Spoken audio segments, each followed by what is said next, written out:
अस्सलाम वालेकुम नाज़रीन, मैं हूँ इटली से रज़ा वसीम और आप देख रहे हैं टीवी फॉर यू।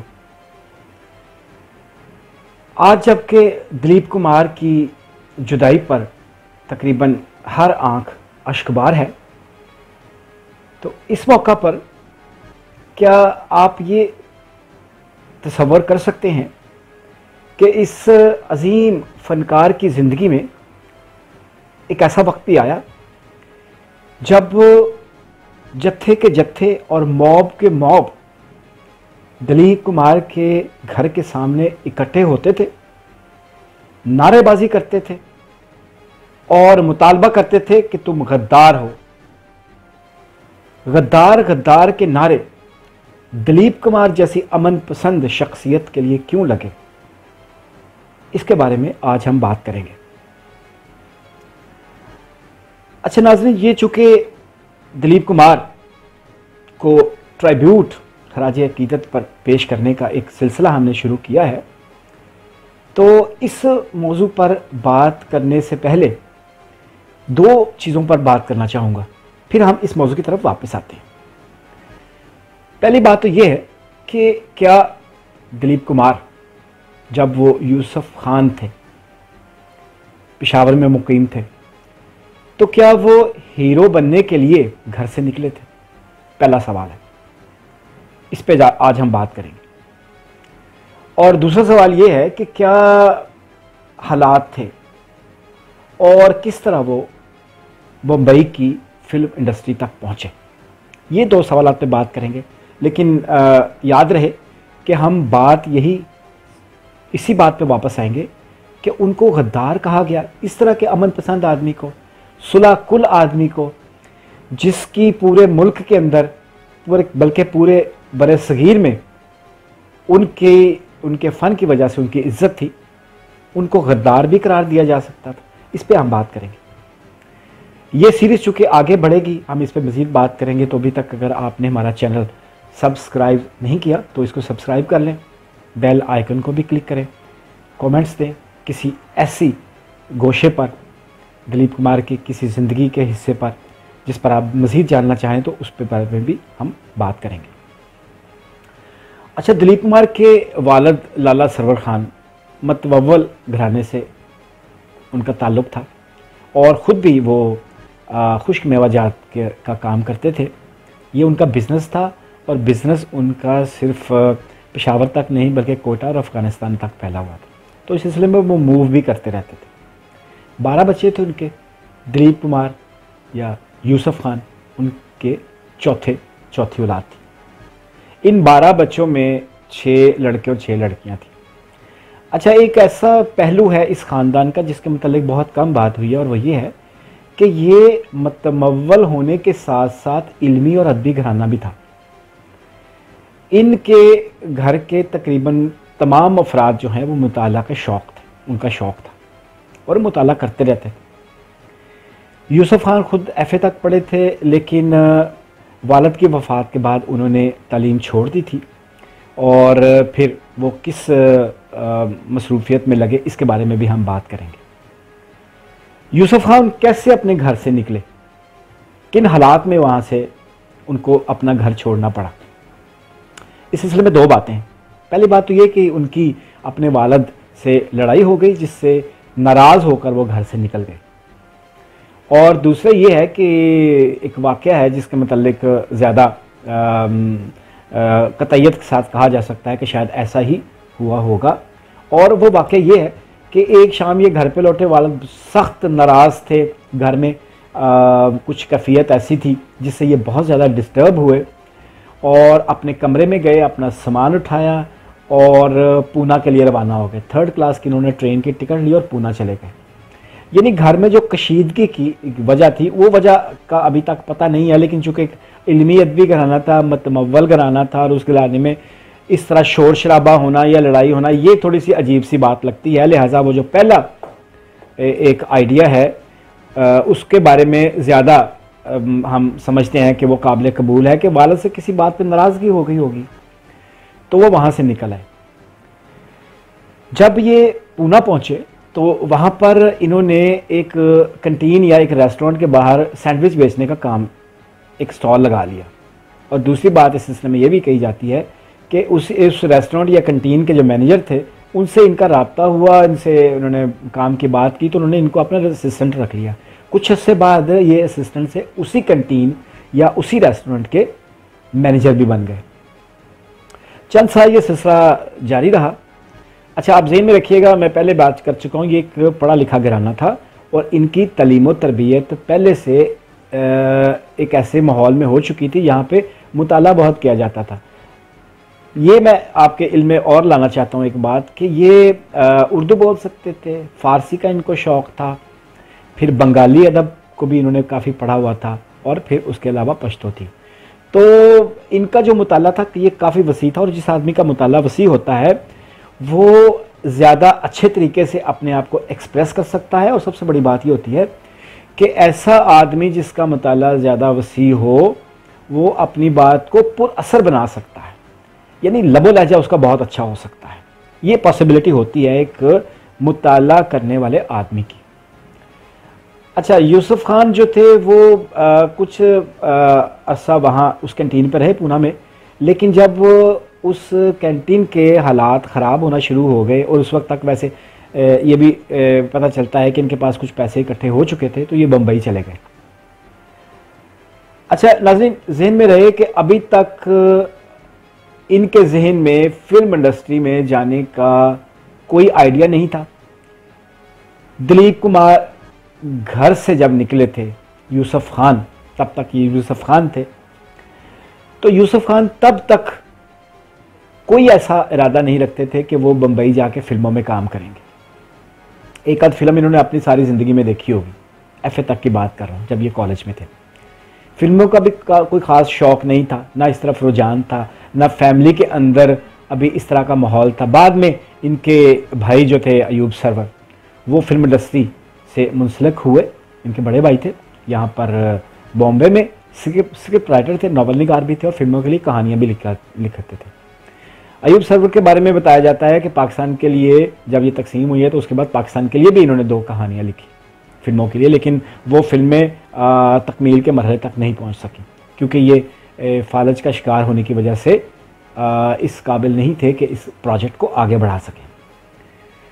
अच्छा, हम बात कर रहे थे बम्बई ये पहुँचे और बम्बई में चर्च गेट रेलवे स्टेशन के सामने खड़े थे और यकीनी तौर पर इस कैफियत में, इस सोच में मगन होंगे कि अब बम्बई में क्या करना है। तो यूसुफ खान की, ज़ाहिर है अभी तक वो दिलीप कुमार नहीं बने थे, तो यूसुफ खान जो हैं उसी रेलवे स्टेशन पे खड़े हुए उनको एक शनासा चेहरा नज़र आया। ये उनकी तरफ बढ़े, आलो हवाल पूछा, सलाम दुआ हुई उनसे। ये जो शख्सियत रेलवे स्टेशन पे इनको मिली ये डॉक्टर मस्कानी थे। ये बहुत बड़े नफ्सियात दान थे और नफ्सियात के डॉक्टर थे।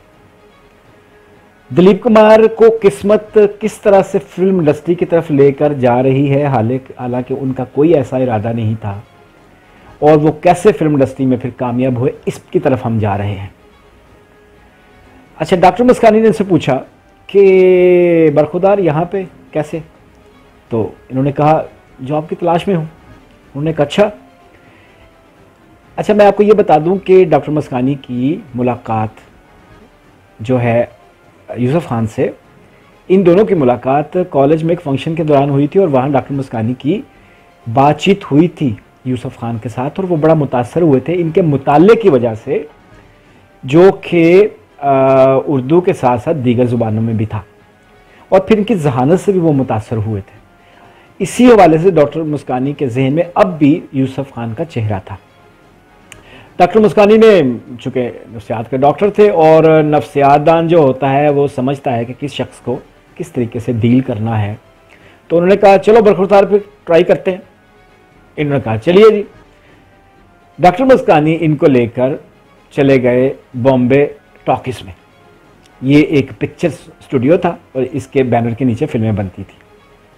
देविका रानी उस दौर की एक मशहूर अदाकारा थी और साथ साथ बॉम्बे टॉकीज़ की मालिक भी थी। ज़हन में रहे, मैं ये आपको बताना चाह रहा हूँ कि किस्मत कैसे लोगों को उनके मकान की तरफ लेकर जाती है और उनके लिए रास्ते खोलती है।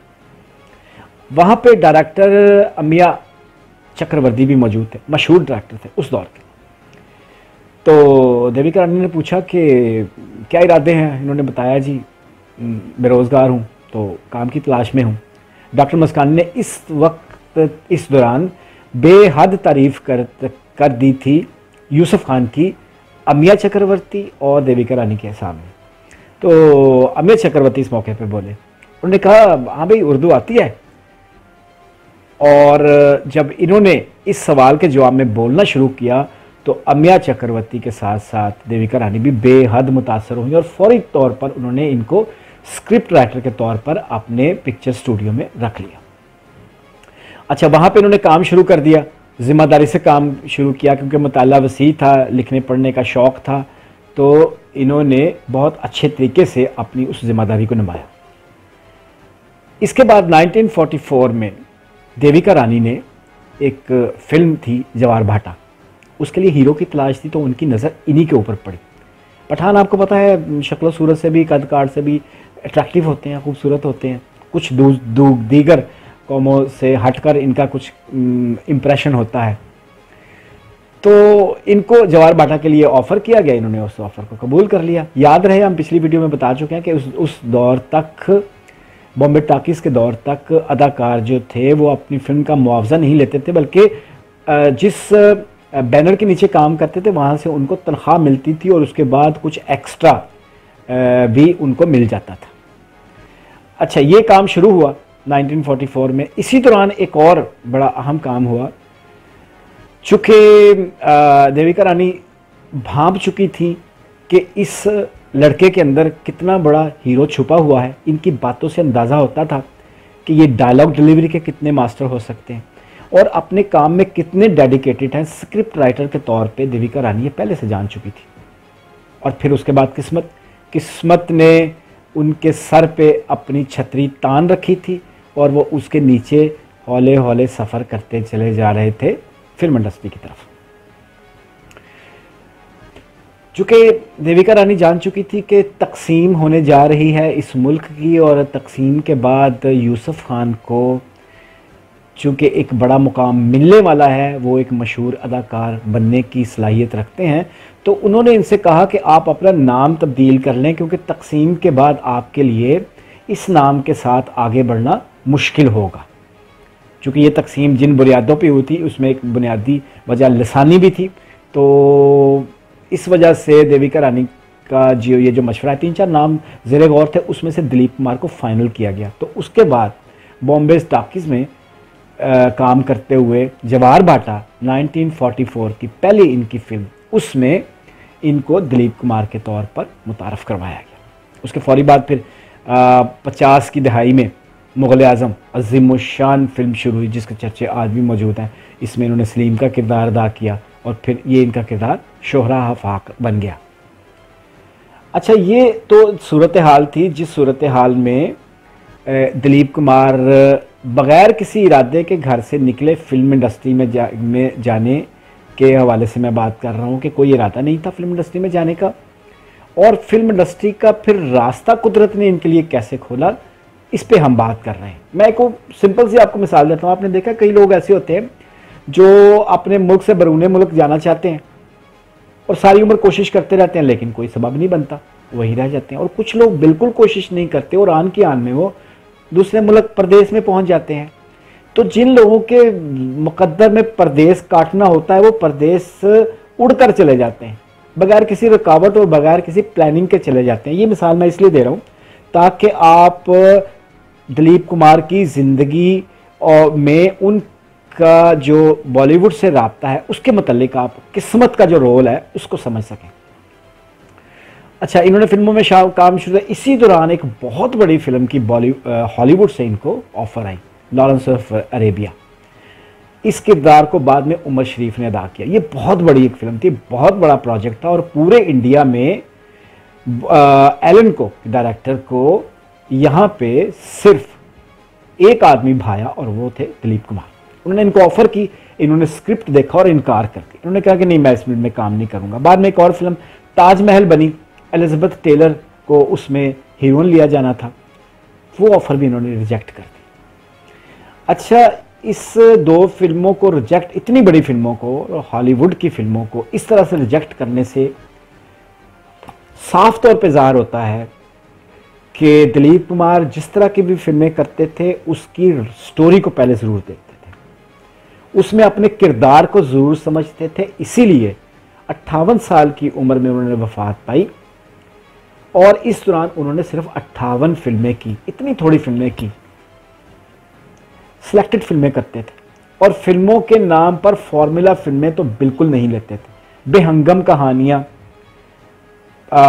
लूज स्क्रिप्ट और डायलॉग्स की कमी जो है किसी अच्छी फिल्म के लिए, उन सारी चीज़ों को ये मद्देनज़र रखते थे, उसके बाद फिल्म लेते थे। इसलिए इनकी कामयाबी का जो तनासब है भारतीय फिल्मों में, इंडियन फिल्म इंडस्ट्री के अंदर 62% से ज़्यादा है जो इनकी फिल्में ब्लॉकबस्टर या कामयाबी की इंतहाओं को उन्होंने छुआ। नाकामी वाली फिल्में 60 के बाद इनकी शुरू होती हैं, वो चंद एक हैं, लेकिन उसके बाद करैक्टर एक्टर के तौर पर 82 में ये फिर आए और फिर छा गए। अच्छा, ये तो हो गया सारा सिलसिला इनके बॉलीवुड में आने का। अब आप आ जाएं अपने असल मौजू की तरफ। अच्छा, मैं नाज़रीन वजाहत कर दूं कि ये चूँकि एक सीरीज़ है, इसमें और भी हम आपको इनकी ज़िंदगी के उन गोशों के मुतालिक बताएंगे जिन पे आम तौर पर बात नहीं होती और लोगों को उनका इल्म नहीं होता। तो इस हवाले से ये जो वाक़या हम अब बयान करने जा रहे हैं, इस पर बहुत कम बात होती। दिलीप कुमार एक बड़े अदाकार, लेजेंड अदाकार, शहंशाह जज्बात के तौर पर तो जाने जाते हैं, लेकिन उनकी ज़िंदगी में जो जद्दोजहद है उसके मुतालिक बहुत कम बात होती है। अच्छा, अब आप जाएं उस वाक़े की तरफ। 1982 में इनको पाकिस्तान में निशान इम्तियाज़ दिया गया। इससे पहले जो बड़े बड़े फाल्का साहब अवार्ड, जो सबसे बड़ा फिल्म अवार्ड है इंडिया का, वो इनको मिल चुका था। फिल्म फेयर अवार्ड इनको मिल चुका था। इनकी सलाहियतों से भारतीय फिल्म इंडस्ट्री जो है वो इनकी सलाहियतों का एतराफ़ कर चुकी थी। हुकूमत ने सबसे बड़ा इनको फिल्म अवार्ड देकर इनकी सलाहियतों को तस्लीम कर लिया था। फिर क्या ऐसी वजह हुई कि एक मुल्क में जिसमें सारी ज़िंदगी इन्होंने गुजार दी अपनी, और सारी ज़िंदगी उसके के लिए वक्फ कर दी और काम किया डेडिकेशन के साथ, तो वहाँ के लोग ही इनके ख़िलाफ़ हो गए। 92 में नवाज शरीफ की हुकूमत थी, तारड़ साहब सदर थे, सदर ममलकत ने इनको निशान इम्तियाज़, जो पाकिस्तान का सबसे बड़ा सिविल अवार्ड है, वो उनको दिया गया। रिस्पेक्ट की वजह से नहीं, इनके पाकिस्तानी होने की वजह से नहीं, बल्कि इनके एक बड़े अदाकार होने की वजह से। लॉरेंस अरेबिया और ताजमहल 2 फिल्में जो इन्होंने रिजेक्ट की, वो एक बड़ा इनको अदाकार समझकर ऑफ़र की गई थी। इससे इनकी अज़मत का अंदाज़ा आप लगा सकते हैं। अच्छा, उसके बाद क्या हुआ? 92 में अवार्ड लिया इन्होंने, बड़ी पजीराई, आंखों पे बिठाया गया इनको, हुकूमती सतह पर, अवामी सतह पर तो इतना इनको प्यार दिया गया, इतना प्यार दिया गया। ये इसलिए नहीं था कि ये पाकिस्तानी थे, बल्कि ये एक सुलहकुल इंसान थे और एक ऐसी शख्सियत थे जो तजादात जिनके अंदर नहीं थे, इसलिए दोनों मुल्कों में इनको पसंद किया जाता था। 92 में ये इन्होंने अवार्ड लिया, हुकूमत का बेहद शुक्रिया अदा किया। इनके घर को अब विरसा, कौमी विरसा भी करार दे दिया गया है यूसुफ खान यानी दिलीप कुमार के घर को। मुकामी हुकूमत ने अभी इनको, सूबाई हुकूमत ने इनके घर को कौमी विरसा करार दिया है। अच्छा, ये अपने मुल्क में पहुंचे तो वहाँ पे हंगामे फूट पड़े। ये जो आज के मोदी की हुकूमत है, ये अचानक से वजूद में नहीं आ गई।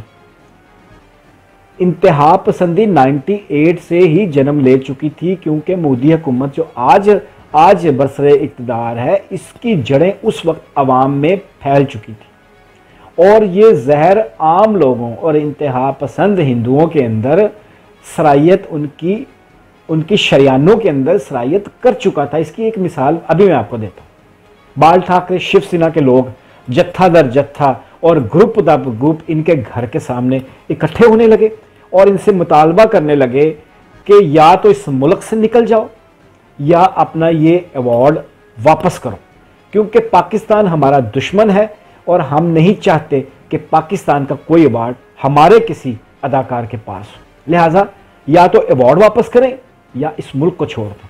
बसूरत दीगर इनको धमकियां दी गई, जान की धमकियां दी गई और उनके घर को जलाने की धमकियां दी गई। ये सिलसिला बहुत दिन चलता रहा और पूरे मुल्क में ये आग फैल गई। लोग वहाँ से इकट्ठे होते थे, बॉम्बे में इनके घर के पास आते थे, वहाँ पे मुजाहरे करते थे, नारे लगाते थे, बुरे अल्फाज अदा करते थे इनको। तो इनकी जो एक अमूमी रेपुटेशन थी उस दौर में, जो अवाम में थी, जो भारतीय लोगों के अंदर एक रिस्पेक्ट थी, वो ख़त्म हो गई। उसकी वजह ये थी कि जो इंतहा पसंद ग्रुप थे, ये शिवसेना और बाल ठाकरे वगैरह के लोग, ये इनको मुतनाज़ बना रहे थे। और जैसे आज का मीडिया, भारत का मीडिया जो है वो वन साइडेड है, मूडी मीडिया जिसको कहा जाता है, मीडिया ने उस दौर में भी यही किरदार अदा किया, जिसकी वजह से दिलीप कुमार को उन मुश्किल हालात का सामना करना पड़ा। अटल बिहारी वाजपेयी और नवाज शरीफ उस दौर में दोनों मुल्कों को करीब लाने की कोशिश कर रहे थे और काफ़ी हद तक वो करीब लाने में कामयाब भी हो चुके थे। उसी दौर में कारगिल का वाक़या भी हुआ, फिर आग भड़क उठी दोनों मुल्कों में। ख़ास तौर पे इंडिया में कारगिल के हवाले से बहुत ज़्यादा शदीद गुस्सा पाया जाता था। शायद ये भी एक वजह हो सकती थी कि इंतहा पसंद तंजीमों ने उस दौर में फ़ायदा उठाया कि ये एक ऐसा मौका है जिसको मैनिपुलाइज किया जा सकता है। तो उन्होंने, भारतीय मीडिया ने उनका साथ दिया और फिर एक तहरीक शुरू हो गई दिलीप कुमार साहब के बारे में इंडिया के अंदर मुल्क छोड़ने की। उन्हें पाकिस्तानी कहा जाने लगा, उन्हें गद्दार कहा जाने लगा।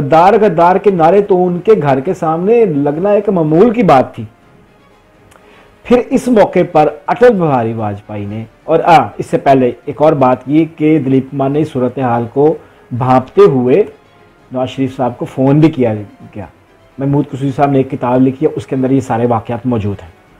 तो उसमें उन्होंने बताया है कि इस सूरत हाल के अंदर इन्होंने, दिलीप कुमार ने वज़ीर पाकिस्तान से रब्ता भी किया और उनको बताया कि इनके ख़िलाफ़ जो भी मुहिम जारी है वो अपने कदमों पर खड़े हैं और ये अवार्ड वापस किसी भी सूरत में नहीं करेंगे।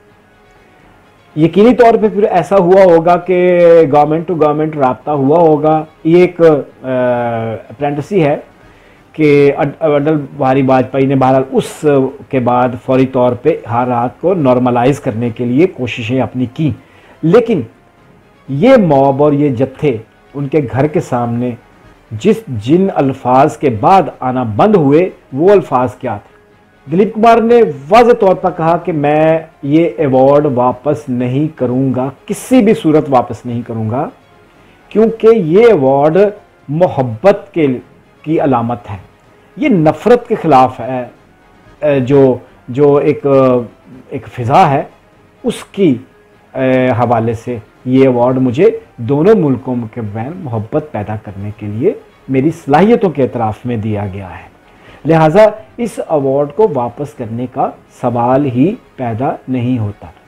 उन्होंने बड़ी खुलकर बात की इस मौका पर कि जान, मकान, ये नुकसानात कोई अहमियत नहीं रखते, आप जो कुछ करना चाहते हैं आप करें, लेकिन ये अवार्ड, निशान इम्तियाज़ किसी भी सूरत वापस नहीं होगा।